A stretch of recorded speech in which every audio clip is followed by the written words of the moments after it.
All right, I'm gonna try to figure this out. Oh, Hey, we're live. after some technical difficulties. All right, hold on a second. We're trying to get live here on Instagram too. I just don't know what I'm doing. Oh, live. Not music. Not normal.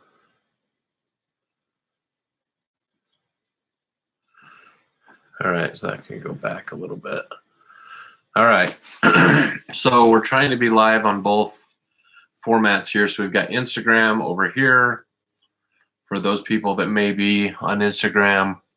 And then we've got YouTube over here, which will kind of be our primary spot. And for those of you that are on our Instagram page, if you see this and you haven't been to our, man, I look really scrunched. You haven't been to our YouTube, hopefully you're going to do that soon, because that's where we're creating all of our content and putting stuff, and hopefully good stuff. We're trying to create stuff that has some decent value, that's going to add to the experience of you people. And so yeah, so we titled this particular live on YouTube as our 20-year journey to Honeybee Acres, right? Yep.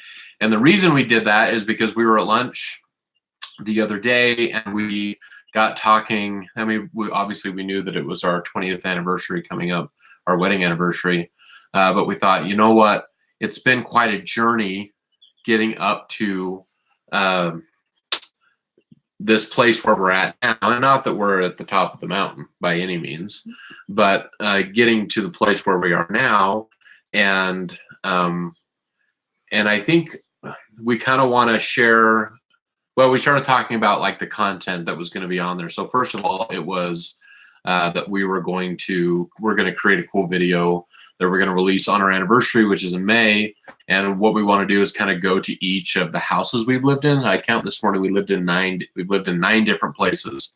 I can't remember if that includes here or not, but we've lived in 9 different places, had 3 kids, lots of different jobs, lots of different stuffs up and down, like every other married couple or couple or whatever goes through throughout their life. We've done it too. And so yeah, so we want to just kind of share. We're going to go to each one of our houses. They're all kind of here in Southern Utah. We might not get up to the ones that are in Salt Lake, but we've got good pictures that we can add to that video. Each of those places brought us closer to where we are today. And again, not that we're at the top of the mountain, but we are probably the happiest property-wise. Our house is a different story, but property-wise, definitely the happiest that we've been ever, really, in our marriage. And I think the neat thing about that is that we didn't really know. We didn't know that this is even really what we wanted to start with. And secondly, it just took us, once we did kind of figure out this is what we wanted, it just took us a little while to get that figured out. Yeah. Anything you want to add to that?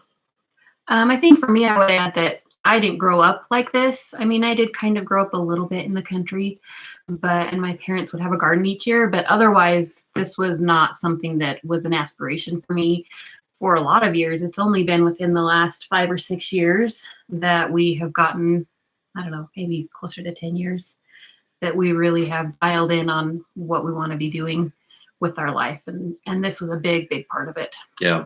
Yeah. So, yeah, so I thought what we'd do is maybe just give a little bit of a background on each of us, just kind of as a prep for that piece of content that we're going to be putting together. And again, we're a small channel, and so we don't really expect there to be a lot of people with us here live. We are planning on doing these live videos fairly regularly, though, so that we can get to know the community a little bit better. To be honest, we're not community people, if I can say that. Like we've been pretty, we don't go hang out with friends very much. We don't, we're just kind of always been super focused on our family and on on the things and projects that we're working on. And so this is a little bit of a vulnerability thing for us to bring people into our life and to share that with others, both people who that we already know. You know, I think a lot of YouTubers kind of experience that where they are creating content, but they don't want anyone they actually know to find it. They just want other people that they don't know. For some reason, there's a comfort level with that, which is kind of weird because you'd think the comfort level would be opposite of that you would have people that, that know you and love you and support you, that you'd want them to be on the journey. But for whatever reason, it kind of feels like we're like online dating or something. It just feels kind of weird. And maybe that's not even weird for a lot of people because we didn't grow up in the era of online dating, but for me, that's still kind of weird. And so this is kind of how this feels a little bit of sharing our life with people. So anyways, so maybe I'll just introduce myself first. Like I say, my name is Mike, and I grew up half of my childhood in Salt Lake City area, and the other half was here in Southern Utah. My growing years were here in Southern Utah, though, as far as, you know, being a teenager and experiencing in school and that kind of stuff. And my parents kind of went on a similar journey that we did, in that they, we lived in neighborhoods most of my childhood, and then probably by the time I was 12 or 13, we finally moved on to a little bit of property. Now we had always had chickens. My dad really likes birds, so we had pheasants and different kinds of chickens at various times, or birds at various times. My mom has scoliosis, and so but she loves animals, and so back in the early 90s, we got into miniature horses. My family did, and at that time, miniature horses were really a pretty rare thing. And so I remember us loading up in our old brown Ford pickup truck with a shell on it, and we drove from Southern Utah all the way to Texas, and we picked up this little horse from a great little farm down there and loaded up in the back of the pickup truck with the shell on it, and me and my brother rode back with that horse all the way back from Texas back to Utah. And that kind of started our, I guess, next level of farming. I don't know if you'd call it that, but that was kind of our introduction. And hey, Abby joined our live feed. She seems to be the only one supporting us. Aren't you supposed to be in school? What are you doing?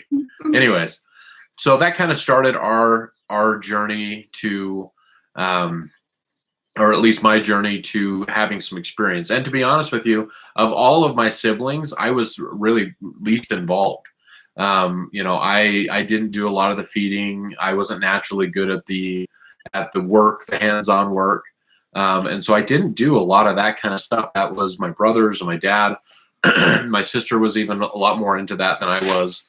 And so I didn't really grow up thinking that this is what I wanted at all. As a matter of fact, when we got married, that was really the farthest thing from our minds, and we'll talk about that here in a second. But that was kind of my growing years. I from the time I was 16, I went right into a sales position, so that's kind of carried on to today. Sales and marketing is what I've always done. It's what my business is now, and what also affords us and me the ability to stay home and enjoy our property, and I don't have to leave and do that kind of stuff. So that's my introduction. So maybe Alicia, if you want to kind of give yours. Yep. So I'm Alicia. I grew up also in Southern Utah, only specifically. I grew up in a town about 45 minutes from here. And like I said, we were kind of in the country a little bit. And I lived in the same house from the time I was 3 until we got married. So I never moved really at all. And like I said, my parents did have a big garden, but beyond that, we didn't have animals. We didn't really do anything else. We grew some vegetables for ourselves that way. And so, and for me, I wasn't really interested in that either. I remember I hate to say yanked out of bed because it wasn't that dramatic, but in the summertime, being drug out of bed, not even every day, a couple times a week, maybe at the most, by my mom. And I hated that, to weed the garden, and I didn't enjoy it. And I did enjoy the food out of the garden. So I'm glad that my parents did teach me to work, but it was something that I didn't take a huge liking to or an interest in. And so, yeah, when we got married, we just kind of thought we would. We started out in neighborhoods and kind of always, for at least the first 10 years of our marriage, thought we would kind of always do that. Like Mike said, we have kids. We have 3 kids, 2 teenage daughters and a preteen boy. Our oldest daughter is 18 and getting ready to graduate from high school this year, which is crazy. We don't know how we ended up this old already, because the years have flown by, but we love our kids. They are a lot of fun, and they're what makes life meaningful for us. Yeah. I have been a stay-at-home mom pretty much all of that time. I did pick up a new little part-time job a year ago as a special ed teacher aide at an elementary school here, and that has been a really awesome, fun job for me, that I feel like if I'm going to be working, it's something that I feel like I'm doing something good and meaningful and useful. So that's been a great little job. But otherwise, mostly I'm home, and I'm pretty content with that, and just doing things around the house and spending time with the family. Yeah. So once we met and got married, we spent the majority of our early years down in right at the bottom of the state, down in the St. George area. And if you're familiar with Utah at all, St. George is very different from the rest of the state. You know, a lot of people think of Utah as a place to go snow skiing and beautiful mountains, which all of that is true. But right at the bottom of the state, it's only about an hour and 20 minutes from Las Vegas. And so if you've been to Las Vegas, it's that weather. It's hot, it's very dry, it's very beautiful. As a matter of fact, I mean, in comparison to Vegas, unless you're into casinos, in comparison to Vegas and a lot of it, it's incredible. Stunning. Yeah, just a very beautiful place. And we lived there for a lot of years, and you know, we did the typical newlywed thing, and then we rented a little. Well, it'll be kind of fun to show our first couple houses that we had when we started, because it was classic, like, you know, really, really old rundown trailer was in a super sketchy part of town. And then we kind of upgraded and kind of upgraded and kind of upgraded. We bought our first house down there, and we lived there for 9 years. 9 years. Had all our kids there, you know, we had a lot of great times, but it was a cul-de-sac, a great little spot. But I think we were on quarter. Yeah, like probably a quarter of an acre, and we had one of the bigger lots around. So we didn't really, other than a few dogs and a cat and some poor departed fish, we really didn't have any animals to speak of. But what we did have was my parents, who lived 40 minutes away, again, lived on their property and had the chickens and had the horses and space for the kids to run and play. Space for the kids to run and play. Feel like Absolutely. You could breathe a little bit, and we would go there just to get away. Yeah, and I think that's what we found is that when we wanted to get out of the heat. I mean, that was a real thing, but also when we wanted to have a different change of pace for a second, we would come up to where we live now, in the area that we live now, and we would kind of live that life briefly, and then we'd go back. And at that time, you know, I had aspirations or visions of being a the white collar office worker. I didn't go to any college or anything, and so I kind of had a chip on my shoulder that I was going to show the man, you know, that I could make it work and all those things. And a lot changed during that period. The internet really took off. I mean, the internet was around, but it just became a bigger part of everybody's life during that time. And work changed a lot. And we found ourselves moving after 9 years to northern Utah, which is, again, a very beautiful place. If you've ever flown into Salt Lake or been around there, I mean, the mountains are amazing. It's beautiful. we moved up there, and I started work with a new marketing agency, and we moved into a beautiful house. We were just renting at the time, but it was a really neat house. Matter of fact, the house that we probably have liked the best out of the houses that we've lived in. And we were there for a short time, and we probably would still be there, I would imagine, if we could have found the property that we wanted. The challenge with that is the Salt Lake and Utah County area has been great, and it's been great for a long time. And there's a lot of people that know that it's great. And so real estate's a pretty big challenge there. And we couldn't find, I mean, we certainly could have stayed up there, but we wouldn't have been able to have the space that we have here. And so circumstances were that we ended up moving back down to southern Utah. And, over the course of time, we found this 10-acre piece of ground. The house was built in the 70s, but it had a barn, and it had all the fencing, and it used to be an alfalfa field. And so a lot of the water was there, the well was dug, a lot of that stuff, a lot of that infrastructure stuff that I think keeps a lot of people away from that kind of stuff was there. And so we bought it. This was 3.5 years ago or so. And we started our, and I should back up a little bit. So we actually bought our first chickens, our own chickens, when we moved up to Utah County. And we went and bought chicks, and to the store, went and came up with chicks. And we were all really excited about doing that, and it was fun. Yeah, that was our first foray into homesteading. And do we want to talk about how well that went? I think so. The chicks didn't make it. None of them did. And I think it was a combination of a lot of things, but we did not have a good experience the first time we raised chicks. And I grew up, raising chicks. And so I don't know what happened, we do know what happened, but those chicks didn't make it. But we persevered, and we happened to acquire a few other chickens that were a little bit older.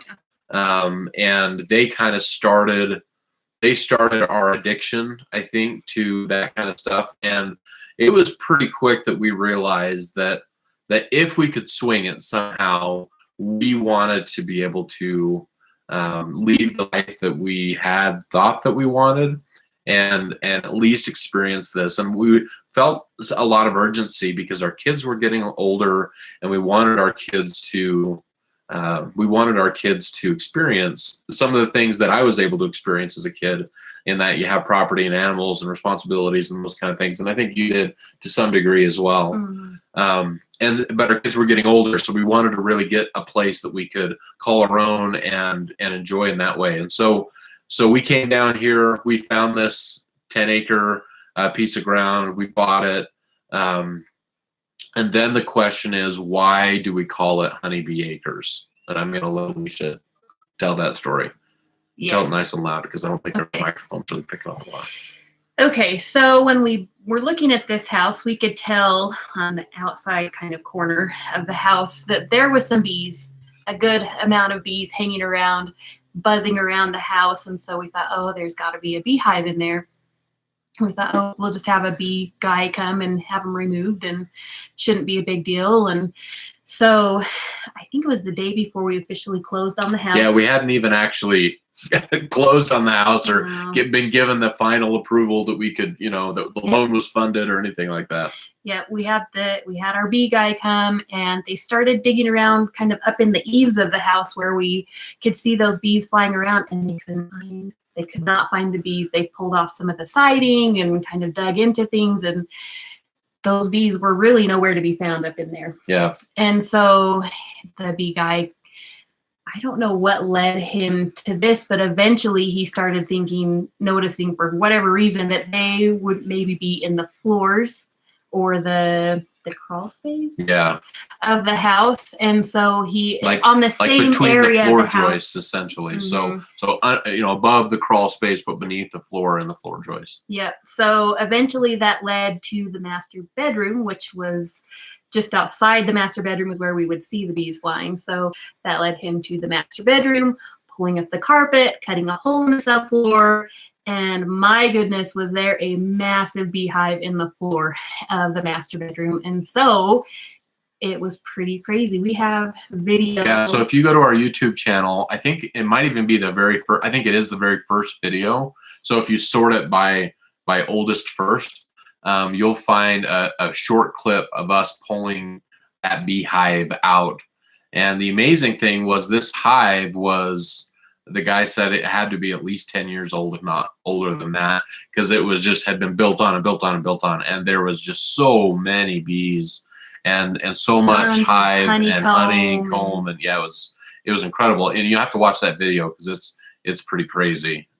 We thought it was pretty neat. Like, yeah, it was cool. It made a giant mess of our master bedroom. The carpet was pulled back as he's cleaning out. Honey is flying. People everywhere. are getting stung left and right. Yeah, it was a huge mess, but really interesting and really we thought it was kind of fun. Yeah. And so it took him at least an entire day to remove the beehive and then try and get as many of the bees collected as possible. So he was going to take all of the bees and add it to his bee operation. Yeah. So.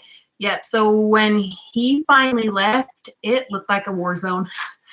It was crazy. There was honey everywhere, holes in the floor. It was crazy, and he luckily had a great connection to. Yeah. My brother owns a company that's a disaster restoration company, so they're able to kind of as a housewarming gift. Yeah, he was really awesome. come in and clean the house up. We were really, really super blessed to have him come in and help us out because we kind of sat and looked at it and go, how are we going to clean this up? And again, we hadn't even gotten the call that we had officially owned the house at that point. So. Yep. So that is our foray into bees. Yeah. So kind of part two to that story is about a year later, I got a call from a family friend that I grew up with, and it turns out that he is very involved in a major bee operation. He takes his bees down and takes them to California to pollinate the almond farms down there a few months out of the year, and then he brings them back to southern Utah, all over Utah, as a matter of fact, and manages those bees. And so he was always looking for property area that would be great for the bees. And so he in the summertime. Yeah. So he winters them down in southern Utah, where I was saying that it's much warmer, and then summers them up here. And so I thought that would be a pretty good idea. He was going to pay us in honey. So, and that, we wanted to kind of maybe get into bees a little bit. So that became kind of the next big thing with honeybees is, and still to this day, he brings his bees and summers them here on our property. And there's last year we had about 130 beehives on the property, buzzing around, and really all we do is keep the water up for him, and then he comes once a week and manages them. So with those two things, a lot of people, when they first contact our channel, they start asking me bee advice. we don't know yet. We'd like to get into bees, but we ourselves are not the experts yet. But we are around bees a whole ton, and they've been a lot of fun. We've only had a couple of incidents with the bees, which has not been a big deal, but we've been glad to have them. Yeah, some of our kids think it's a big deal, and they're really the bees angry don't bother with us us every though. year. They keep to their own on a different side of the property, and right. Yeah, they're good most of the time. Yeah, so that is the name kind of came really natural of Honeybee Acres. That was what we were going to call this place, and I think we're still defining what that means for us. We have the property, we have a variety of animals. If you've watched our videos, you've seen the alpacas, you've seen the chickens, you've seen the couple miniature horses that we have. We have a couple of big horses on the property. We have, what else do we have? Goats. We have goats. We have a couple dogs. We used to do meat rabbits on the property. We did that for a year or two. We don't do that anymore, but we did keep our buck from that because he was older, and we just kind of want to give him a good really home. sweet. And he's a sweet really little bunny.